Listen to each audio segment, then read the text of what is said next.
తెలంగాణ కుంభమేళగా ప్రసిద్ధిగాంచిన మేడారం సమ్మక్క సారలమ్మ మహాజాతరలో అత్యంత కీలక ఘట్టం బుధవారం భక్తి పార్వత్య వాతావరణంలో ఆవిష్కృతమైంది.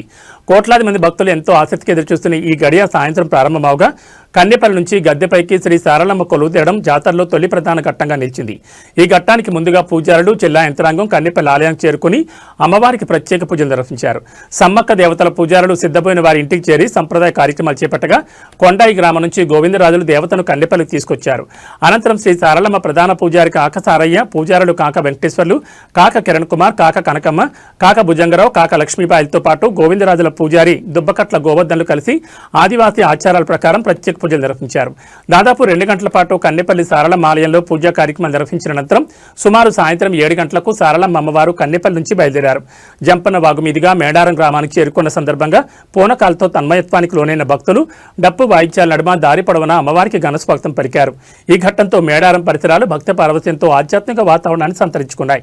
రాత్రి 12:30 గద్దెల ప్రాంతానికి చేరుకున్న సారలమ్మ అమ్మవారికి అక్కడ ప్రత్యేక పూజలు నిర్వహించారు. అనంతరం గోవిందరాజులు, పగడిగిద్దరాజులతో కలిసి అర్ధరాత్రి గద్దెపైకి అమ్మవారు చేరుకున్నారు.